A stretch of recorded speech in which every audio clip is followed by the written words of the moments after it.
Olá, sejam todos bem-vindos. Estamos aqui com mais um programa Saúde e Bem Viver. Hoje com a presença da psicóloga, neuropsicóloga, minha amiga e colega do Instituto Moriguchi, Arielle Detoni. Arielle, tudo bem? Tudo bem? É um prazer estar conversando contigo. Muito obrigada pelo convite. Seja Muito bem-vinda. obrigada. E nós vamos abordar hoje um tema super relevante que é o Alzheimer, né, Arielle? E tu, como neuropsicóloga, assim, conta para nós como é que a neuropsicologia pode auxiliar no diagnóstico do Alzheimer. Então, a neuropsicologia, ela é uma especialidade da psicologia em que ela pode contribuir avaliando e tratando também de uma forma não farmacológica os pacientes idosos ou não idosos que desenvolvam alguma demência. O Alzheimer é uma das demências, né? É importante a gente frisar que existem várias demências e o Alzheimer é a mais prevalente entre elas. Então, Ou seja, é a mais frequente, né? Isso. Então, a neuropsicologia, ela pode contribuir com a avaliação inicial para a gente diferenciar se esse paciente ele está passando por um esquecimento ou os sintomas são normais dessa fase do envelhecimento ou se tem algum distúrbio ou algo maior em relação à perda de cognição, né? O que seria isso? Seria perda de funções, então atenção, memória, linguagem, função executiva, que é aquela capacidade de tomar decisões, de resolver problemas, de julgamento, de autocrítica. Então, a neuropsicologia, através de alguns testes padronizados, ela vai contribuir para a nossa descoberta em relação à doença, né? E para a prevenção. Então, nesse caminho que o paciente busca os médicos, a gente consegue contribuir com a sinalização do início da doença e no tratamento, seja ele através da estimulação cognitiva, da reabilitação e no auxílio aos familiares, a partir dessa reabilitação também. Uhum. A gente que trabalha com idosos sabe que eles ficam às vezes muito preocupados diante de qualquer esquecimento, né, Arielle? Quando é que a gente tem que desconfiar, assim, e procurar uma avaliação neuropsicológica, né?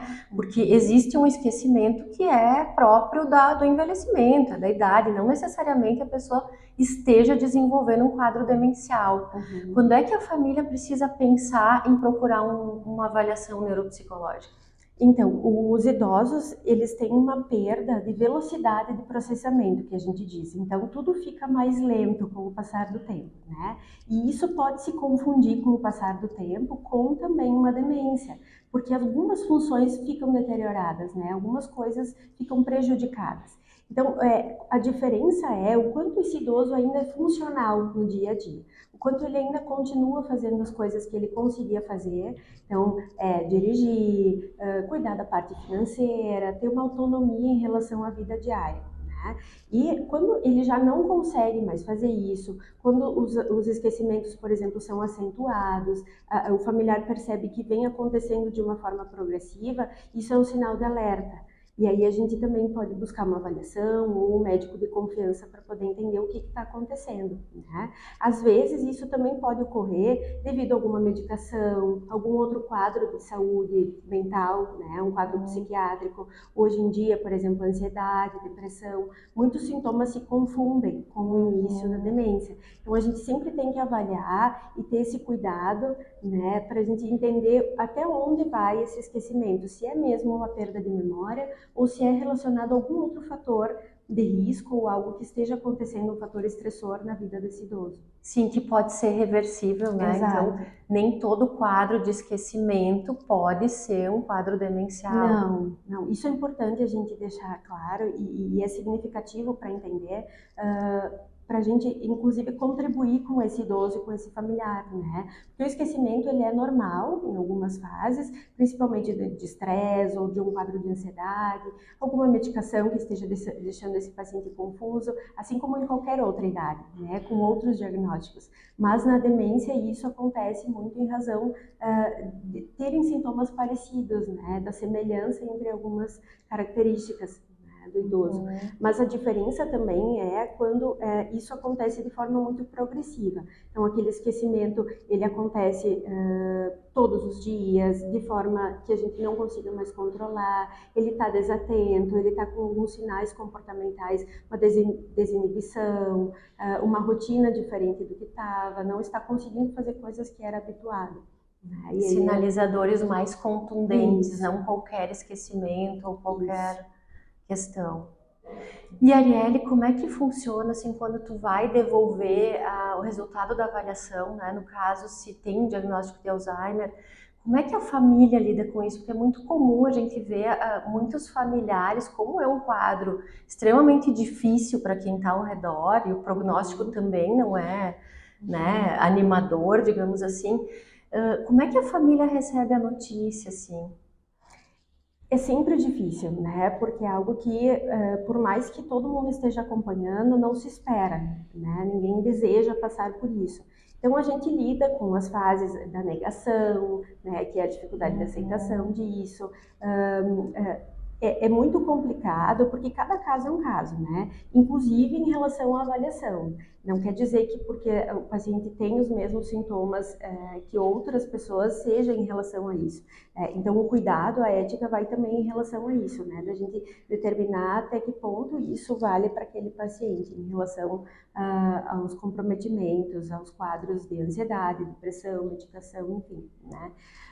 Mas o familiar, naquele momento, ele tem uma parte muito importante, né, que é do acompanhamento posterior, né? Então, a reabilitação, por exemplo, que é uma das áreas que a gente trabalha na neuropsicologia, ela é muito mais focada no familiar do que no paciente, né? Porque o paciente, ele já não vai mais dar conta de algumas coisas que ele estava dando, mesmo se a gente estimular, porque tem uma função que está se perdendo, né? É uma perda progressiva.